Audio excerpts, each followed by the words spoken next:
하나님 말씀 열왕기하 14장 1절에서 7절까지 보겠습니다. 열왕기하 14장 1절에서 7절까지 길긴 한데 같이 읽겠습니다. 이스라엘의 왕 여호아스의 아들 요아스 제2년에 유다의 왕 요아스의 아들 아마샤가 왕이 되니 그가 왕이 된 때에 나이 25세라. 예루살렘에서 29년간 다스리니라. 그의 어머니의 이름은 여호아단이요 예루살렘 사람이더라.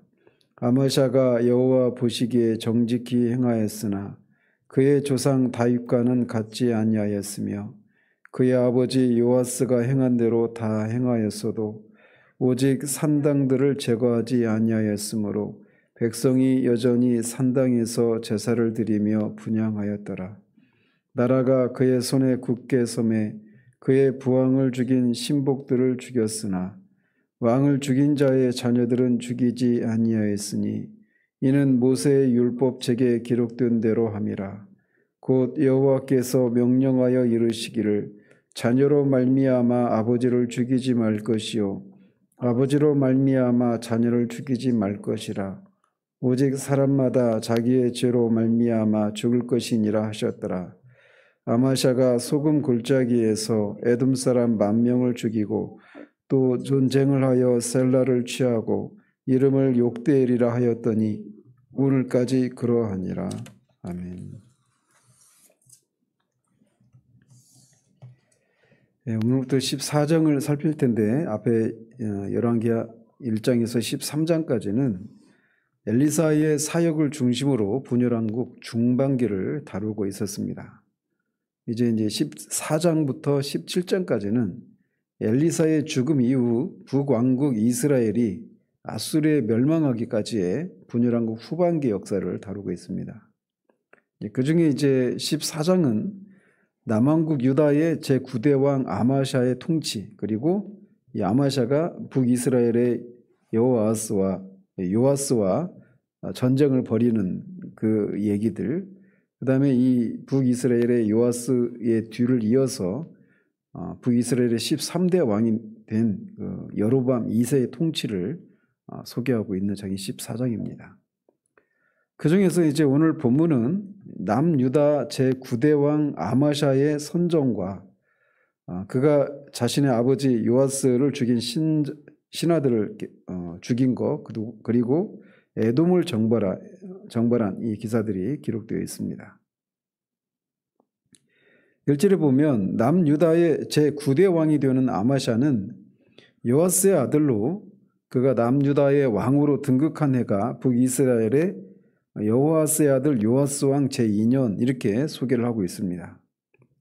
그런데 앞에 13장 10절에 근거하면 아마샤는 북이스라엘의 요아스 왕 제위 4년 내지는 5년에 등극하는 것이 횟수가 서로 맞습니다. 그런데 여기서는 2년에 등극했다 이렇게 말하고 있는 것은 북이스라엘과 남왕국이 왕이 등극한 제위 기간을 계산하는 방법이 서로 다르기 때문에 발생한 것으로 기인합니다. 아마샤의 이 통치 시대에 북이스라엘에서는 이제 요아스, 그리고 그 요아스를 뒤를 이은 여로보암 2세가 다스리고, 당시 북이스라엘에서는 요나 선지자 또 아모스 선지자 이 사람들이 활동을 합니다. 그 시기에 아마샤의 통치가 겹쳐 있어요. 자, 그러면서 이제 아마샤가 왕이 되었을 때가 25세였고 그가 29년 동안 남유다를 통치합니다. 그러니까 54세에 죽었겠죠. 그리고 그의 어머니는 여호와의 기쁨이란 뜻의 여호아단이라고 소개를 하고 있습니다. 우리가 열왕기서를 보면서 계속 살펴보면서 보셨겠지만 열왕기 저자가 북이스라엘의 왕들의 경우와는 달리 남유다의 왕이 등극할 때는 항상 그 왕의 어머니 이름이 무엇이고 그 어머니가 어디 사람인가 이런 것들이 늘 등장을 합니다. 즉 북이스라엘은 그의 아버지가 누구인가를 중심으로 소개를 하고 있는 것에 비해서 남유다는 어머니의 이름이 주어져 있다라는 것입니다. 이것은 북이스라엘의 경우에는 역성혁명으로 그 계속해서 여로보암 왕과 또 바하사 왕과 오므리 왕과 예후 왕과 이렇게 4개의 왕조가 계속 바뀌지 않았습니까? 이에 비해서 남유다의 경우에는 다윗 왕조가 계속되고 있다라고 하는 것을 이런 것을 통해서도 보여주고 있는 것이라 할 수 있습니다. 이 아마시아 왕에 대한 열왕기 저자의 평가는 긍정적인 평가와 부정적인 평가가 공존을 합니다. 그는 여호와 보시기에 정직히 행했다라고 하는 긍정적인 평가를 받는 것과 동시에 그의 조상 다윗과는 같지 않았다라고 하는 부정적인 평가를 받고 있는 인물입니다. 이것은 열왕기 저자가 남유다의 왕을 평가하는 기준이 바로 다윗이라고 하는 것을 보여주고 있는 겁니다. 북이스라엘의 왕들의 경우에는 그 왕이 여로보암의 죄를 따랐느냐 따르지 않았느냐, 이 여로보암의 죄가 북이스라엘의 왕들에 대한 평가의 기준이었고, 남유다의 왕들의 경우에는 다윗의 길을 따랐는가 그렇지 않았는가가 그 왕이 선왕인가 아닌가를 평가하고 있습니다. 이처럼 북왕조의 왕들에게는 부정적인 기준이 제시되는 반면에 남유다의 왕들에게는 긍정적인 기준이 제시되고 있는 것을 볼 수가 있어요. 이것을 통해서도 우리가 알 수 있는 것은 하나님께서 남유다 왕들에 대한 기대가 훨씬 컸다라고 하는 것을 보여주고 있는 겁니다.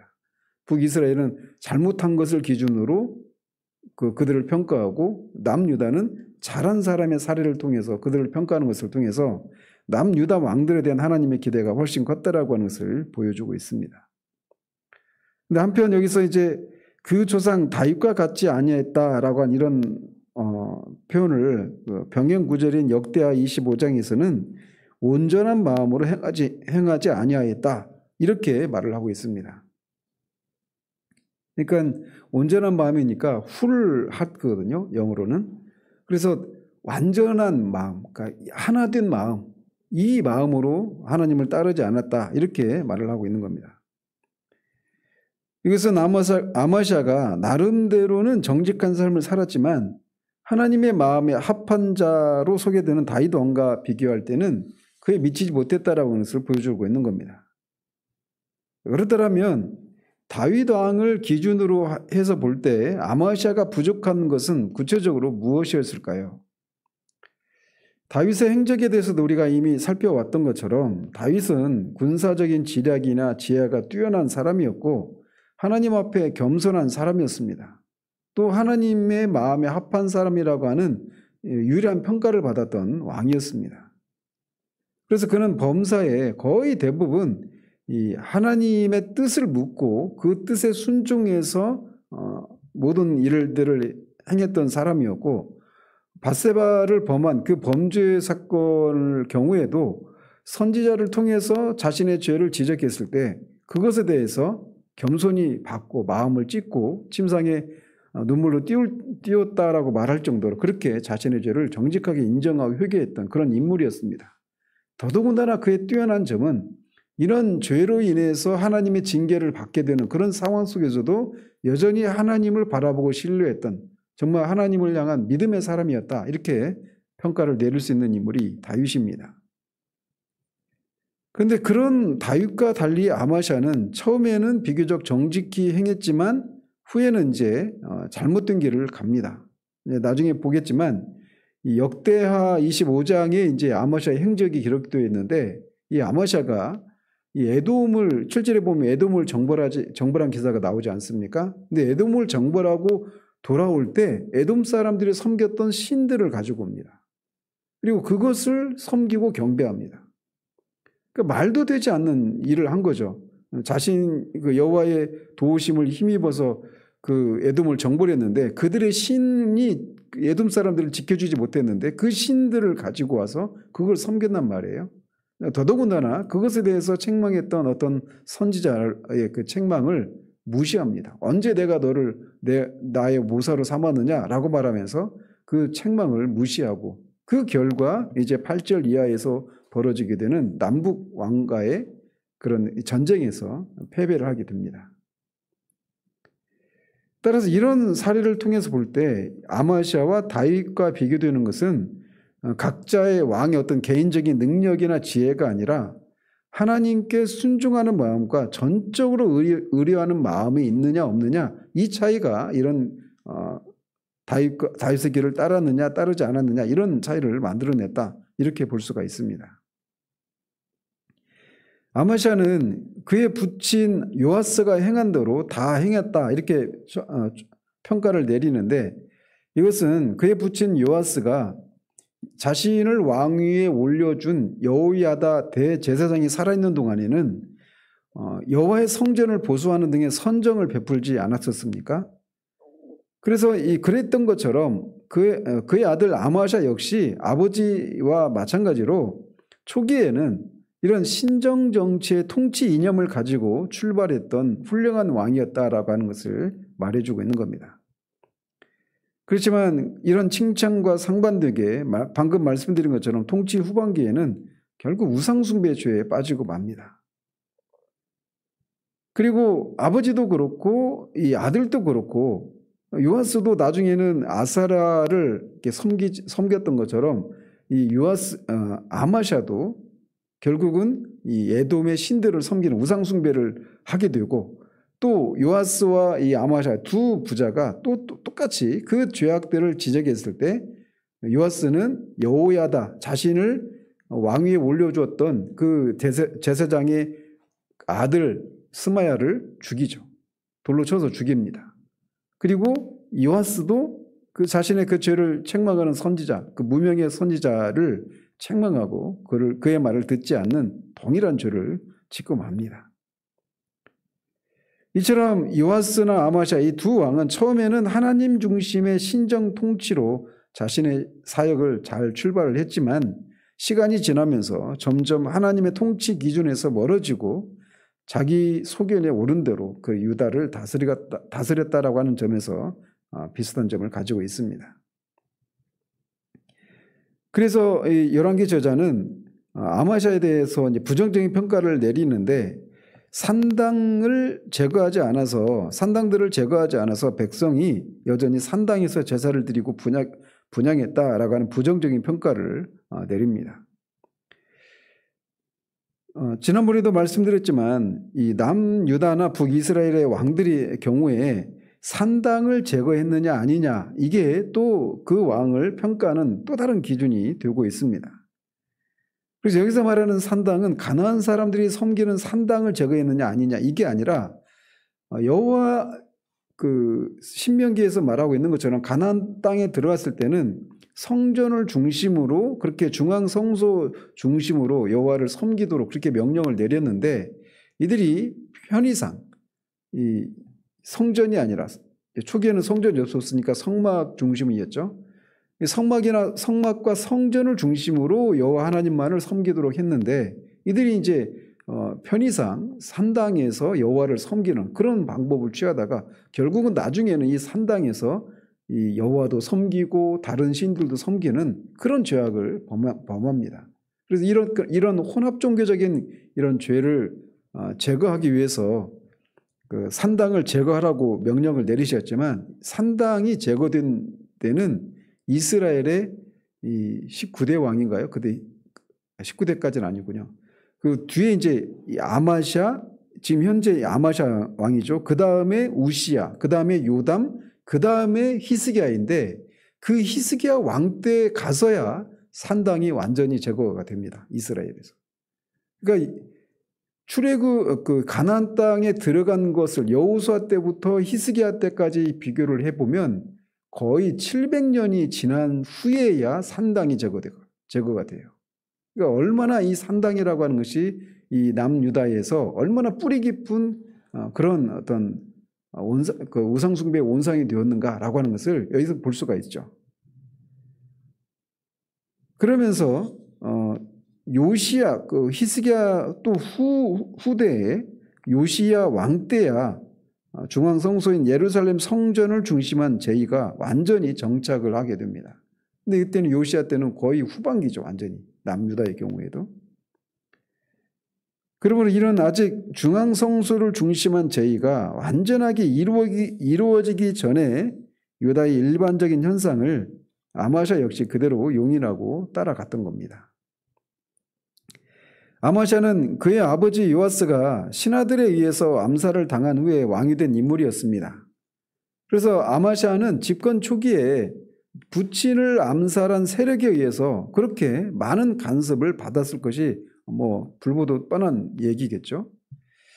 그런데 그런 어려움을 뚫고 그가 여호와 앞에 정직히 행함으로 마침내 스스로의 힘으로 왕권을 확립할 수 있게 됩니다. 그리고 그렇게 되었을 때 이제 왕권을 확립한 후에 그의 부왕을 죽인 신복들을 죽입니다. 이것은 국가의 기관을 바로 세우는 그런 올바른 조치라고 할 수가 있겠죠. 그런데 이제 아마샤는 이렇게 자신의 아버지를 죽인 신복들을 죽이되 그의 자녀들은 죽이지 않았습니다. 이것은 신명기 24장 16절에서 말하고 있는 모세 율법에 따른 것이다 라고 저자가 평가를 내립니다. 고대는 그렇고 우리나라도 그랬죠. 우리나라도 연좌제라고 하는 게 있었지 않습니까? 그래서 이게 이 반역자나 중범죄자의 경우에는 그들의 범죄자의 연대 책임을 물어서 그의 가족들까지 그렇게 죽이는 일이 있었는데 하나님은 이제 이스라엘 백성들이 가나안 땅에 들어가기 전에 모세 율법을 통해서 모든 사람은 다 독립된 인격체로서 각자의 죄에 따라서 벌을 받아야 된다라고 하는 그런 계명을 주셨는데 그 계명에 따라서 자신의 아버지를 죽인 신복들만 죽입니다. 여기까지 그리고 나서 또 7절에서 아마샤의 이 선정에 대해서 이제 말해주는 것 중에 하나가 그가 대내적으로 왕권을 완전히 확립했을 뿐만 아니라 이 대외적인 그런 일에 있어서도 그가 상당한 역량을 발휘했다라고 하는 것을 7절을 통해 보여줍니다. 그 중에 가장 대표적인 것이 있다라면 그가 에돔을 정벌한 것입니다. 아마샤는 소금 골짜기에서 에돔 사람 10,000명을 죽이고 또 전쟁을 해서 셀라를 취하고 그곳을 욕드엘이라고 이름을 짓고 열왕기서가 기록될 당시까지 그렇게 그곳이 욕드엘로 불리고 있다 이렇게 전합니다. 이 소금 골짜기는 문자 그대로 소금이 쉽게 채취되는 그런 골짜기였다고 합니다. 그래서 우기 때는 여기에 물이 많이 흐르지만 건기 때는 이 물이 바짝 마르면 이제 사이에 있는 그 암염 여기에서 이제 소금이 흘러나와서 소금을 쉽게 발견할 수 있었기 때문에 소금 골짜기 이렇게 얘기를 했죠. 그 개정 개혁기에서는 염곡 이렇게 말을 했습니다. 그리고 이제 사무엘하 8장 13절에 의하면 이곳이 다윗이 에돔과 전쟁을 해서 승리한 곳입니다. 왜 이곳이 굉장히 이제 홍해로 이어지는 이 전략적인 요충지였기 때문에 이곳을 먼저 점령을 한 것입니다. 그리고 셀라는 에돔의 수도였는데 이곳마저도 점령하고 그것을 욕드엘로 바꿔 부릅니다. 이 욕드엘은 하나님에 의해 주어진 곳, 하나님에 의해 정복된 곳 이런 의미가 있습니다. 그래서 그 아마샤가 이렇게 에돔을 정복하고 나서 하나님이 이곳을 정복하게 해주셨다. 이런 신앙 고백을 담아서 셀라라고 하는 이 에돔의 수도의 이름을 욕드엘로 바꿨단 말이에요. 근데 이 에돔 정벌 사건을 전하고 있는 역대하 25장에 보면 에돔을 정벌할 때 아마샤가 먼저는 남유다의 군대 30만 명과 함께 북이스라엘에 은 100달란트를 주고 용병을 10만 명의 용병을 삽니다. 그러자 어떤 선지자가 그 이스라엘과 함께하지 말라고 얘기합니다. 왜냐하면 이 이스라엘과는 하나님이 함께하시지 않으니까 그들과는 함께하지 말라. 그러니까 은 100달란트를 이미 줬는데 어떻게 하냐 그랬더니 그것보다 훨씬 더 많은 것들을 하나님이 얻게 하실 것이다. 그래서 그들을 돌려보냅니다. 그들을 돌려보냈더니 북이스라엘 사람들이 막 화가 나가지고 자신의 고향으로 돌아가는 길에 이 예루살렘 그 남유다의 여러 성읍들을 막 노략질을 하고 사람을 3,000명이나 죽이고 돌아갑니다. 근데 그런 일이 있었어요. 근데 결국은 이제 그들을 돌려보내고 에돔을 정벌하는 과정에서 하나님의 도우심으로 이렇게 에돔을 완전히 정복을 할 수 있게 되죠.